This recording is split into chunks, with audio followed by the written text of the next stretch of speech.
देखो ट्रांसफार्मर जो है वो अपने को वोल्टेज ट्रांसफॉर्मेशन के लिए यूज किया जाता है। मतलब ट्रांसफार्मर की सहायता से हम वोल्टेज को बढ़ा भी सकते हैं और वोल्टेज को घटा भी सकते हैं बहुत ही आसानी से।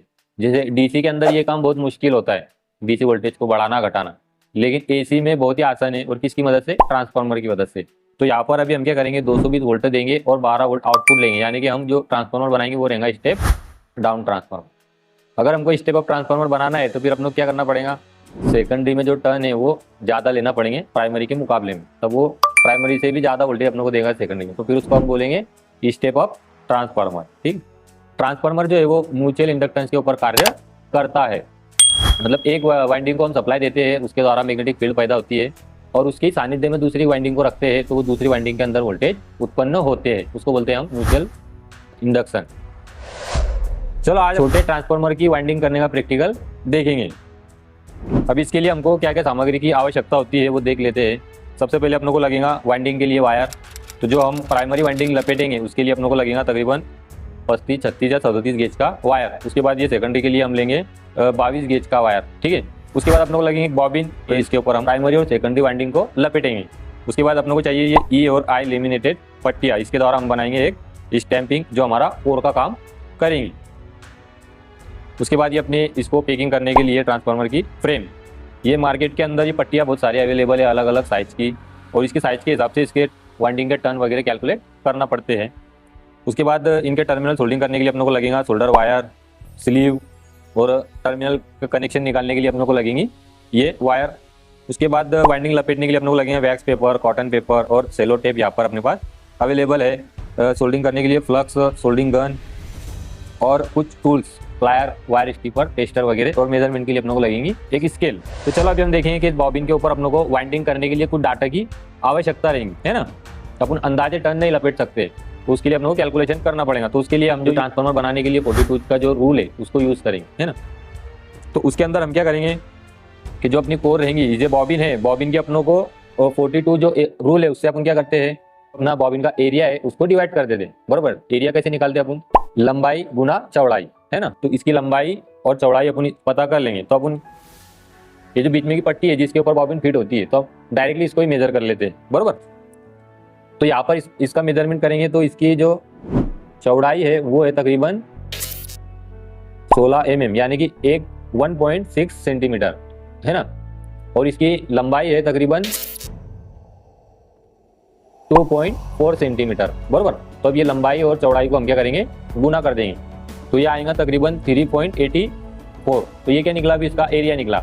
अब जो हमारा 42 का जो रूल है जो ट्रांसफार्मर बनाने के लिए इस्तेमाल किया जाता है, उससे हम क्या करेंगे 3.84 को डिवाइड कर देंगे, तो ये अपनों को मिलेगा तकरीबन 10.93, मतलब तकरीबन 11 के आसपास। तो इतने टन लगाएंगे तब हमारा 1 वोल्ट के लिए वो कार्यरत करेगा। बराबर, तब प्राइमरी में हम कितने वोल्टेज देंगे, 220 वोल्ट देंगे। बराबर, तो हम क्या करेंगे 10.93 को गुना करेंगे 220 से, तो वो आएगा तकरीबन 2404 पॉइंट समथिंग कुछ आएगा। मतलब इतने टन अपने को लगाना पड़ेंगे तब वो प्राइमरी वाइंडिंग 220 वोल्ट को सहन करेंगे।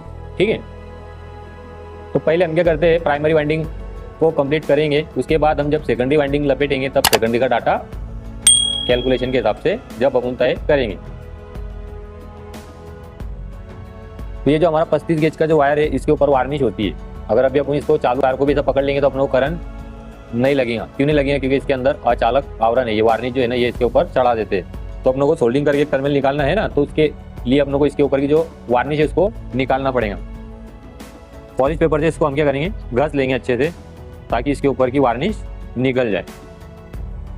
अब हम क्या करेंगे, इसका जो वाइंडिंग का पहला सिरा जो अपन निकालेंगे उसके लिए अपनों को वायर जोड़ना पड़ता है, और प्राइमरी वाइंडिंग के लिए हम रेड कलर का यूज़ करेंगे ताकि लोगों को देखने के बाद भी पता चल जाए कि जो रेड वायर है वो प्राइमरी की रहेंगी, तो वो डायरेक्ट एसी सप्लाई में उसको लगाएंगे।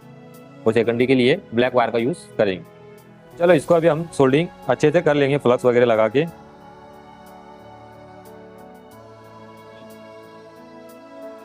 अभी सोल्डिंग लगाने से क्या फ़ायदा होगा, एक कि इसके अंदर स्पार्किंग नहीं होगी, है ना, वरना अगर स्पार्किंग हो तो हीट के कारण क्या हो जाता, जल जाता। पहले हम क्या करेंगे, इसके अंदर ये जो स्लीव है ये लगा लेंगे। बराबर, देखो अब ये सोल्डिंग करने के बाद क्या करेंगे, ये स्लीव से बिल्कुल इसको इस प्रकार से ढक लेंगे, है ना। अब यहाँ पर हम क्या करेंगे, इधर इसका एक पॉइंट निकाल लेंगे। बराबर, प्राइमरी वाइंडिंग का एक पॉइंट इधर से निकाल लिए। अब इसके ऊपर अपनों को टर्न लपेटना है, और टर्न लपेटते टाइम कुछ सावधानी है जो अपनों को जरूरी है। जैसे अभी हम ये डायरेक्शन में इसको लपेट रहे हैं बराबर, तो सेकेंडरी वाइंडिंग भी फिर अपनों को इसी डायरेक्शन में लपेटना पड़ेगी, ना तो ये ऐसा लपेट रहे और वो वाला वैसा लपेटेंगे तो गलत हो जाए। ठीक, तो अपनों को कितने टर्न लपेटने हैं? 2404.6 ये प्राइमरी के लिए लपेटने। तो कनेक्शन लूज भी नहीं होने चाहिए और यूनिफॉर्म तरीके से होनी चाहिए, मतलब सब तरफ एक समान होनी चाहिए। ठीक है, 1 2 3 4। अभी हम क्या करते हैं, इसको नीचे रख देते हैं। ठीक है, तो ये आसानी से अपनों को ऊपर वायर मिलेगा।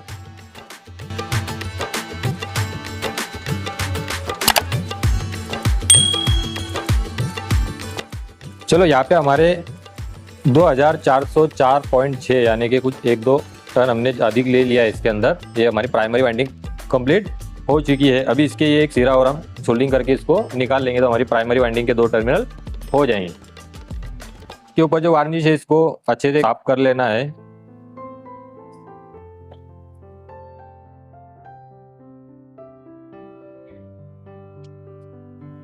ये जो जॉइंट है इसको हम वापस जो है स्लीव से इसको अच्छे से ढक लेंगे और यहाँ पर इस तरीके से रखकर इस टर्मिनल को इस पॉइंट से निकाल लेंगे। तो इसके ऊपर ये हमारा जो वैक्स पेपर है मॉइस्चराइजेशन नमी को सोख लेता है, ये इसके ऊपर हम लपेट देंगे और इस तरीके से हमारी जो प्राइमरी वाइंडिंग है वो भी हमारी जो सेकेंडरी वाइंडिंग है उससे इंसुलेट हो जाएंगी, यानी कि दोनों जो वाइंडिंग है आपस में कनेक्ट नहीं होंगे। चलो अब हमको दूसरी जो वाइंडिंग है उसका डाटा अपनों को निकालना पड़ेगा। तो जैसे कि हमको चाहिए 12 वोल्ट बरोबर आउटपुट में सेकेंडरी वाइंडिंग को लपेटने के लिए। अब कितने टर्न अपनों को चाहिए? 10.93 1 वोल्ट के लिए था। तो हम क्या करेंगे, जैसे कंपनी भी 12 वोल्ट से थोड़े अधिक वोल्ट कनेक्ट करती है, क्योंकि जब भी हम 12 वोल्ट को अगर किसी चीज़ से कनेक्ट करेंगे तो 1-2 वोल्टेज कम हो जाता है, ड्रॉप हो जाता है ना। ये वजह से हम क्या करेंगे, इसको 14 वोल्ट के लिए डाटा लेंगे, ताकि अगर हम किसी चीज़ से कनेक्ट भी करें तो अपनों को ये तो इसका वोल्टेज ड्रॉप जो डिफरेंस आएगा तकरीबन 12 वोल्ट तक आना चाहिए। तो लगाएंगे 153.02 टन इसके ऊपर अभी हम लगाएंगे। तो इसके लिए भी हमको अभी 2 वायर निकालना पड़ेंगे टर्मिनल के। सेकेंडरी के लिए हम ब्लैक वायर का यूज़ करेंगे। ऊपर भी वार्निश होंगी तो इसको भी हम क्या करेंगे, अच्छे से चारों तरफ से इसको भी साफ कर लेंगे ताकि जिससे इसकी पूरी वार्निश निकल जाए।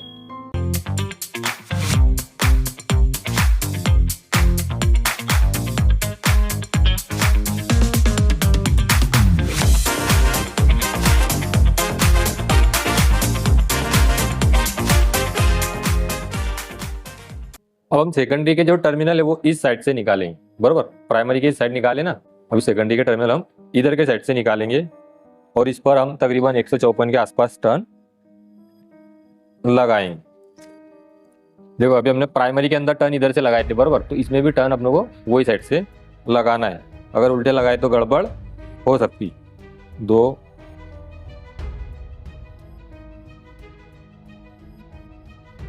तो चलो 154 टन हमारे कंप्लीट हो चुके हैं। अभी यहाँ पर हम इसको भी घस के दूसरा टर्मिनल निकालेंगे, लेकिन अभी कॉलेज की छुट्टी हो गई है तो इसको हम देखते हैं कल। अपना जो काम बाकी था उसको अभी कंप्लीट करते हैं। यहाँ पर ये जो सेकेंडरी का जो दूसरा टर्मिनल है अभी हम इसको भी सोल्डिंग करके निकाल लेंगे। इसके पहले उसका जो वार्निश है वो हम अच्छे से साफ करके निकाल लेंगे और फिर उसको सोल्डिंग कर देंगे।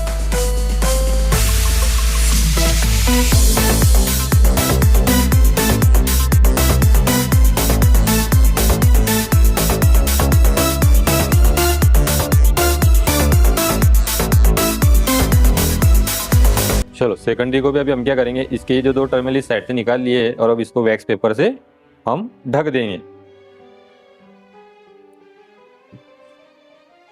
तो चलो यहाँ पर हमारी ये जो वाइंडिंग का जो काम ये पूरा 100% कंप्लीट हो गया है और इस तरीके से 2 टर्मिनल हमने ये प्राइमरी के और 2 टर्मिनल सेकेंडरी के निकाल लिए। अभी इसके ऊपर बाकी है इसके कोर का, है ना। तो ये जो अपने जो पट्टी है ये और आई शेप की, इस पट्टी के जरिए हम क्या करेंगे, ये स्टैंपिंग लेमिनेशन की हुई होती है ताकि जो एडी करंट का प्रभाव इसके ऊपर ना हो। एडी करंट मतलब इसके अंदर जो करंट प्रवाहित होता है ना तो वो हीट पैदा करता है। जैसे इसका मैग्नेटिक फ्लक्स पैदा होगा बराबर, तो इसके मैग्नेटिक फ्लक्स के कारण क्या होगा, इसके अंदर भी जो है वो वोल्टेज पैदा होंगे और इसके अंदर भी करंट प्रवाहित होगा, जिस वजह से ये गर्म होंगी। तो अगर ये पूरा अखंड एक ब्लॉक ले लेंगे तो वो ज़्यादा हीट होगी। ये वजह से क्या करते हैं, इनको बारीक बारीक पट्टे में लेमिनेटेड करके चिपका देते हैं ताकि ये उतनी ज़्यादा हीट ना हो। तो ये कारण है कि इन पट्टियों को इस तरीके से बारीक बारीक शेप में और लेमिनेशन करके इनको बनाया जाता है। अभी हम क्या करेंगे, इसके अंदर अब ये ई और आई की जो पट्टी है इनको फिट करेंगे। तो यहाँ पे हमको क्या करना है, एक जो पट्टी है वो इस साइड से और एक जो पट्टी है वो इधर के साइड से डालना है, बरोबर। दोनों जो ई है ना, इस तरीके से पट्टी अपनों को इसके अंदर रखते जाना है।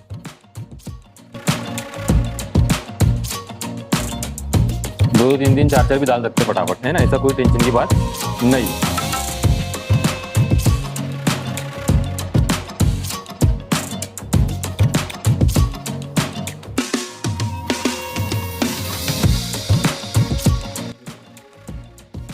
चलो यहाँ पर हमारा जो पट्टी है ई वाली वो पूरी बैठ गई है और इसके बीच में आपको स्लॉट देखने को मिलेंगे। तो इस स्लॉट के अंदर जो हमारी वो ये जो आई शेप की पट्टी है उसको हम फिट करेंगे। ये बीच में स्लॉट बन जाते हैं इस तरीके से, तो इस स्लॉट के अंदर उसको अपनों को बैठाना है, जिससे ये जो पूरी स्टैंपिंग है ये अच्छे से मजबूत हो जाती है और अपनी कोर अच्छे से कार्य करती है। अभी इसके जरिए क्या होगा, इस लेमिनेटेड कोर के जरिए कि ये जो मैग्नेटिक फील्ड मैग्नेट पैदा करेगा, अब ये कोर उसको क्या करेंगी, पकड़ कर रखेंगी और एक रास्ता उसको देंगी, वो इसी रास्ते के जरिए से गुजरेगा, जिसकी वजह से अधिक से अधिक वोल्टेज इसके अंदर उत्पन्न होंगे। और अगर ये कोर नहीं लगाएंगे तो अपनों को मुश्किल से 1-2 वोल्ट मिलेगा। इस वजह से ये कोर लगाना बहुत ही जरूरी है।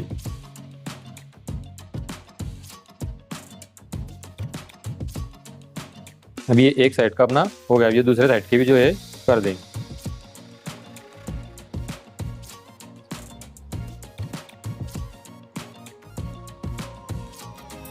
चलो, तो यहाँ पर हमारी ये जो इसकी कोर है ये भी अच्छे से फिक्स हो गई है।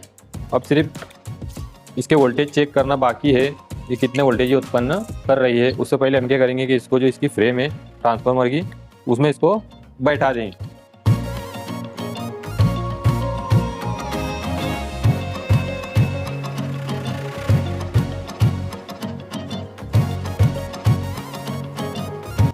चलो, तो यहाँ पर हमारा ये ट्रांसफार्मर जो बन के तैयार हो चुका है। ब्लैक वाली इसकी सेकेंडरी और रेड वाली इसकी प्राइमरी। तो हम रेड में जो है 220 वोल्टेज हम देंगे, सेकेंडरी में हम मेजर करेंगे कि कितने वोल्टेज अपनों को मिल रहे हैं। चलो, अपना जो ट्रांसफार्मर है अभी सबसे पहले अपन इसकी कंटिन्यूटी टेस्ट भी कर लेते हैं। कहीं पर वायर बीच में से ब्रेक तो नहीं है, यहाँ पर कहीं पे शॉर्ट सर्किट तो नहीं हुआ है। फिर हम उसको एसी सप्लाई देके चेक करेंगे कि कितने वोल्टेज अपनों को मिल रहे हैं। प्राइमरी वाइंडिंग में अपनों को मिल रहे तकरीबन 108 ओहम रेजिस्टेंस अपनों को मिल रहा है, जो बहुत ही ठीक है। अब हम सेकेंडरी का भी कंटिन्यूटी चेक कर लेंगे। तो इसमें तकरीबन कुछ 14-15 के आसपास अपनों को रेजिस्टेंस मिल रहा है। अभी अपनों को क्या करना है, इसका बॉडी शॉर्ट भी चेक कर लेना है, कहीं अपनी वाइंडिंग इस ट्रांसफार्मर की बॉडी से कनेक्ट तो नहीं है। देखो यहाँ पर कुछ नहीं बता रहा है, इसका मतलब सेकेंडरी वाइंडिंग तो अपनी इससे कनेक्ट नहीं है। अभी प्राइमरी का भी एक सिरा लेना है और इसी तरीके से बॉडी के साथ चेक कर लेना है। देखो यहाँ पर भी ये कोई रीडिंग नहीं बता। यहाँ पर अभी हमने प्राइमरी को जो है अपने एसी सोर्स 220 वोल्टेज से कनेक्ट कर दिया है और अभी हम देखेंगे कि सेकेंडरी में कितने वोल्टेज उत्पन्न हो रहे हैं। हमने जो है सेकेंडरी की जो वाइंडिंग की थी वो की थी हमने 153 टन, है ना, मतलब 11 टन पे 1 वोल्ट अपनों को मिल रहा था। तो ये हमने 153 किए, मतलब जो 14 के हिसाब से हमने किया था, क्योंकि 12 वोल्ट के लिए हम ट्रांसफार्मर बना रहे हैं, 12 वोल्ट अपनों को आउटपुट चाहिए। लेकिन जैसे हम किसी भी लोड से कनेक्ट करते हैं तो 1-2 वोल्टेज घट जाते हैं, है ना, पोटेंशियल डिफरेंस या वोल्टेज ड्रॉप की वजह से 1-2 वोल्टेज कट हो जाते हैं। तो कंपनी भी क्या करती है, 14 वोल्ट का ही ट्रांसफार्मर बनाती है, लेकिन उसके ऊपर लिखती है 12 वोल्ट, ताकि जब हम कोई चीज़ पर कनेक्ट करें तो 1-2 वोल्टेज कम होने के बाद भी 12 वोल्ट अपनों को सप्लाई को मिले। यहाँ पर हमने भी 14 वोल्ट के लिए ही इस ट्रांसफार्मर का कैलकुलेशन करके वाइंडिंग की है, जिसमें तकरीबन आए थे कुछ 154 टन और 1-2 टन हमने सेफ्टी के लिए ऊपर बढ़ा दिए थे। अभी देखते हैं कि कितने वोल्टेज अपनों को मिल रहे हैं। 14-15 वोल्टेज के आसपास वोल्टेज यहाँ पे हमको मिल रहे हैं। इसका मतलब अपना जो ट्रांसफार्मर है वो ओके, बराबर। चलो, यहाँ पर अभी हमने जो है इसके वोल्टेज तो मेजर करे बरोबर, लेकिन अभी हम क्या करेंगे, कोई एक चीज़ को चलाकर भी देखेंगे कि अच्छे से वर्क कर रही है या नहीं। तो ये हमने एक ब्रिज रेक्टिफायर बनाया है। ये ब्रिज रेक्टिफायर क्या करता है, ये एसी को डीसी में कन्वर्ट करता है 12 वोल्ट में।